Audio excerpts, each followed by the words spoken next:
Gawn ni ddod gyda chi? Gawn ni ddod gyda chi? May we come with you? Ga i fenthyg dy lyfr di? Ga i fenthyg dy lyfr di?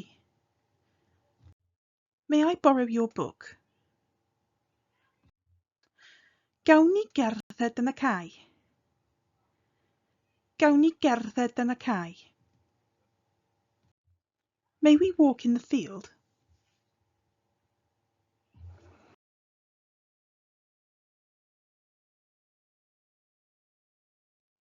Ga i fynd i'r sinema nos Sadwrn?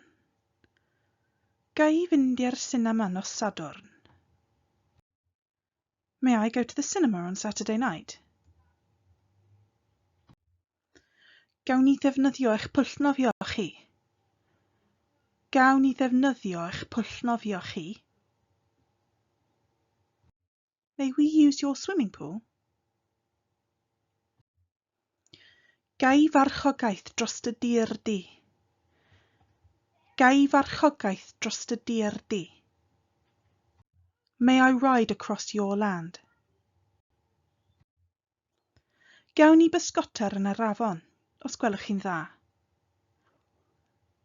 Gawn ni bysgota yn yr afon, os gwelwch chi'n dda.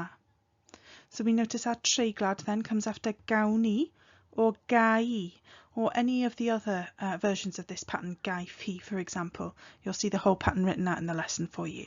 Gawn ni bysgota. May we fish in the river, please?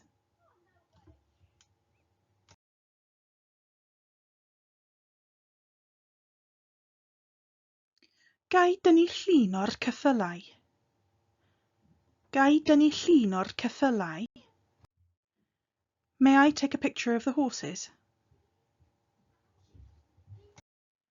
Cei di ddod bore Sul? Cei di ddod bore Sul? So notice we've gone from gai and gawni to cei di, and we've kept this hard c sound here.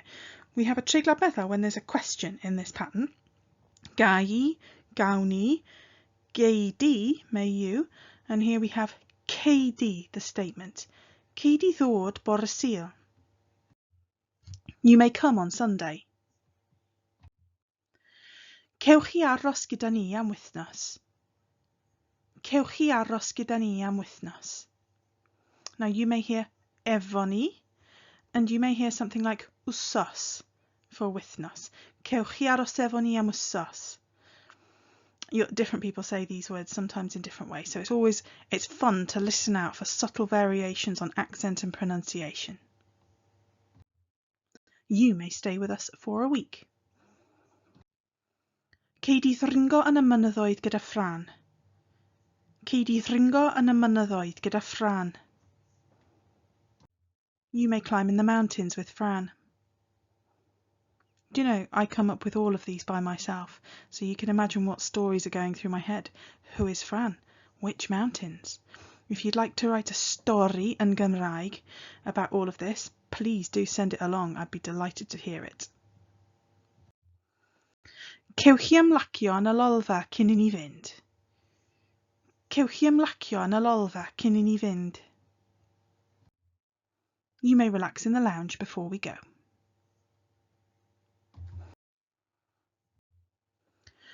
Chei di ddim mynd gyda'r plant? Chei di ddim mynd gyda'r plant? You have to watch out for this one. So we have a treiglad at the beginning here, but instead of gei di, we have chei di ddim.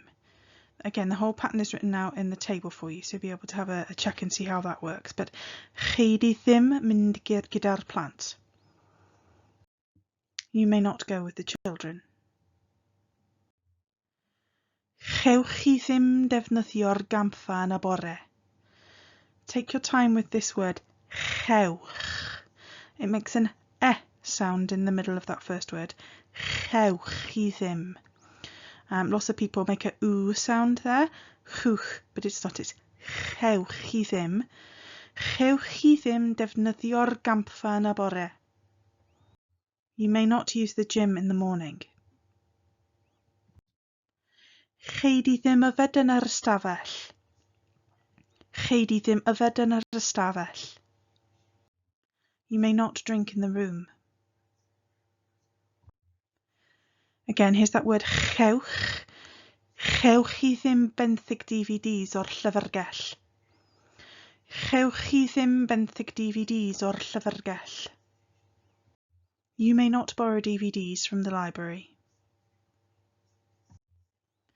So here is some of the answers that you might want to give if you're asked some of these gai questions. So gai fenthyg, may I borrow?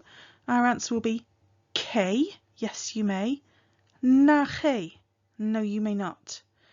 If a group of people is asking you, gawn ni fynd, may we go? Cewch, yes you may.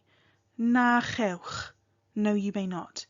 You may also use the bottom two if you're being polite to somebody you don't know, for example, that chi form that we've become familiar with in Cymraeg. This can be a tricky pattern for people to pronounce, so take some time to listen back to the video and make sure you're clear on how to say cewch and na chewch. Any problems, you can always record yourself and send it to me on the Discord and I can have a listen and check out your pronunciation for you. Hwyl am y tro!